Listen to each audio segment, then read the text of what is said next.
TorahBox.com pour la diffusion du judaïsme francophone vous retransmet un enseignement du Rav Yechia Ben Chetrit. Bonne écoute et bon limoud.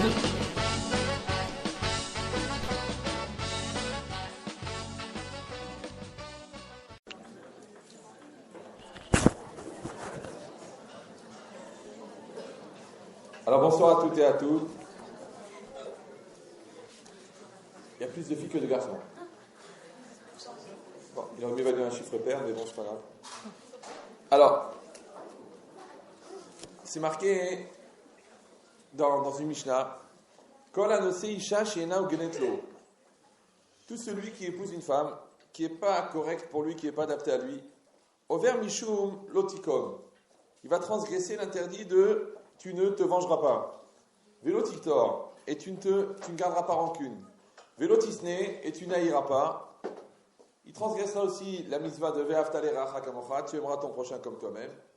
Et un autre encore qui s'appelle Vecha yachicha imach, ton frère vivra avec toi.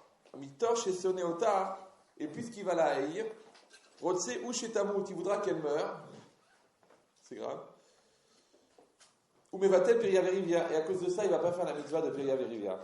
Ça veut dire, en gros, on essaie de dépeindre à travers la Mishnah que comment est-ce que quelqu'un qui ne s'est pas marié avec la bonne personne, en tant que femme ou en tant que mari, tout ce que ça peut provoquer comme distance et comme souffrance et comme problème. Et c'est peut-être ça qui justifie le fait qu'il y a tellement de gens qui ont des doutes et qui ont des peurs de savoir si c'est bien, si c'est pas bien, si c'est le bon, si c'est le mauvais. À cause de ça, des gens, ils essayent très très tôt, déjà à partir de 14 ans, ils essaient de trouver la bonne.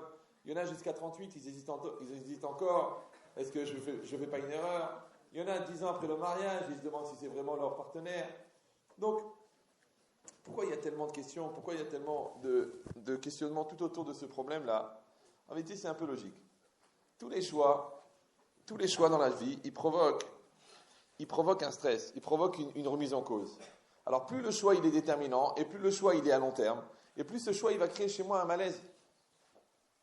Il dit le contraire, le problème, c'est de savoir, en vérité, au-delà du choix lui-même, au-delà de la question, c'est comment on aborde le choix, dans quel état d'esprit on aborde le choix. Alors, il y a toujours une part, qui est une part un peu de foufou. On dit, vous savez, quand on se marie, il faut être un peu foufou, parce que celui qui réfléchit trop, il trouvera toujours quelque chose. Ouais.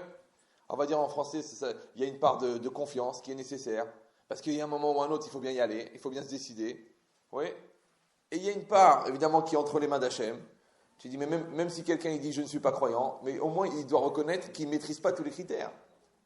Comment tu peux savoir que dans cette famille-là, toutes les 4 générations, il y a une maladie cyclique qui revient, il y a un maniaco-dépressif qui apparaît dans la famille, et qu'elle est justement elle est la 4e génération, ou lui? Comment tu peux savoir? Ouais, on te dit qu'il est très, très, très, très, très timide, mais en vérité ça fait 8 ans qu'il n'est pas sorti de sa chambre. Alors,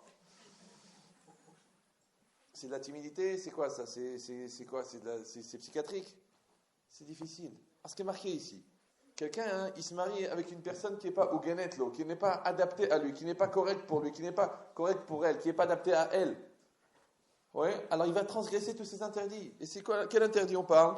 On parle de la haine, de la rancune, de la vengeance. Il va transgresser une mitzvah qui s'appelle « Tu aimeras ton prochain ». Ça veut dire quoi? Ça veut dire en vérité, c'est simplement le fait qu'il y a une distance qui s'est créée, parce qu'on n'a plus rien à voir l'un avec l'autre, parce qu'on ne se reconnaît pas l'un dans l'autre. Alors les choses, elles se font, et elles s'établissent, elles se mettent en place. Et ça veut dire que le contraire, quand quelqu'un il essaye de comprendre qu'est-ce qu'il essaye de faire, qu'est-ce qu'il essaye d'attendre de la vie, encore une fois, il y aura une partie qui sera dans la maîtrise de l'homme, dans la réflexion, dans la manière de connaître l'autre, dans la manière d'aborder l'autre, dans les circonstances dans lesquelles ça va se faire, dans l'esprit dans lequel je suis au moment où je rencontre. Et à part ça, il y a une partie divine qui ne m'appartient pas. Que tu le veuilles ou non, ça n'a aucun sens. Ça n'a aucun sens. Oui, que le type, il a épousé sa voisine, alors qu'il l'a rencontrée dans un stage de formation en force de vente au Groenland.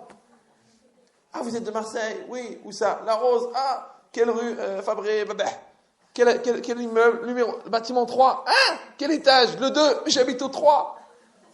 Le type, il a été au Groenland pour rencontrer la personne qui habitait en dessous de chez lui. Il y a beaucoup de cas comme ça. Et des fois, le contraire. Ouais, les gens, ils vous voient, ils disent « Ah, vous êtes frères et sœurs ?» Non, non. C'est des gens, ils se ressemblent. Les gens, ils sont adaptés. Oui, on dit souvent, hein, quand c'est la bonne personne, ça coule tout seul, ça va tout seul. Tout va bien, on se comprend, on est bien. Ou le contraire, les gens disent, mais on n'arrête pas de s'engueuler, monsieur le rabbin, vous pensez qu'on va aller chez la choupa? Oh, c'est mieux que sur le ring. Toute la période des fiançailles, des nerfs, des cris, des nerfs, des cris, des nerfs, des cris. Je ne sais pas quoi leur dire. C'est bien, c'est pas bien. Est-ce que vous pensez que c'est vraiment mon zivouk? Est-ce que c'est vraiment ça? Et puis il y a beaucoup de principes qui se baladent dans le monde. Par exemple, on dit Shoné Makom, Shoné Mazal. Alors celui qui change d'endroit, il change de Mazal.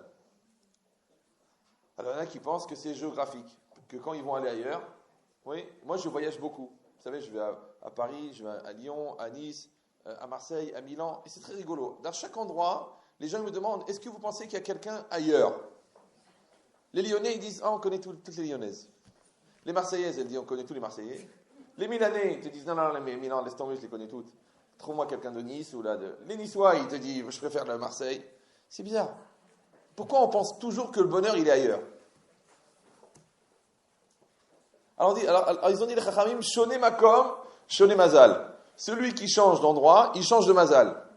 Alors la traduction la plus simple, c'est de comprendre que, en fait, quand quelqu'un est déplacé à un certain endroit, eh ben, l'orientation de cet endroit par rapport à la planète, par rapport aux galaxies, par rapport aux étoiles, elle fait qu'il a une certaine destinée à cet endroit-là. Alors il change d'endroit, il change de destinée. Ça, c'est la manière la plus simple à comprendre que vous pouvez lire dans Femme actuelle sans difficulté. Mais il y a une notion un petit peu plus compliquée. C'est quoi? Shoné Makom, Shoné Mazal. C'est qu'on a expliqué déjà plusieurs fois cette notion-là, mais je ne sais pas dans quelle mesure est-ce que vous avez assisté à tous mes cours. Levez la main ceux qui pensent qu'ils ont assisté à tous mes cours. Personne? Bon, j'ai beaucoup à rattraper alors. Donc, la notion du Makom. Vous allez voir quand vous allez comprendre ça, j'espère, ça va éclairer beaucoup dans tous les choix que vous allez faire plus tard. C'est quoi Makom? Comment vous traduisez Makom, vous? Makom? Endroit, espace, lieu. C'est un petit peu plus compliqué que ça. Pourquoi? Alors on va prendre le plus simple. L'endroit géographique. Par exemple, cette synagogue a été créée sur un terrain, construite sur un terrain. Si on n'avait pas eu le terrain, on n'aurait pas pu construire la synagogue. Donc c'est le terrain qui a rendu possible la synagogue. Ça va pour vous? Pour l'instant, c'est facile. Ça s'appelle l'adresse. C'est l'endroit géographique où ça se passe. Donc c'est le lieu. Après, il y a un deuxième niveau, c'est le lieu intellectuel. Par exemple, moi, j'essaie de vous donner une idée. Maintenant, vous pouvez l'accepter ou non. Maintenant, la seule manière qu'elle rentre dans votre tête, c'est si vous créez un espace dans votre esprit pour que ça rentre.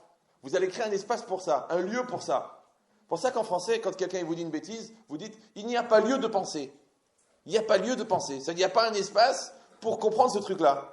Ou vous voulez faire rentrer quelque chose dans un commentaire de texte, alors le professeur, il dit « écoute, ça ne rentre pas ». Tu dis « comment ça ne rentre pas ?» Mais pousse un peu les mots. Non.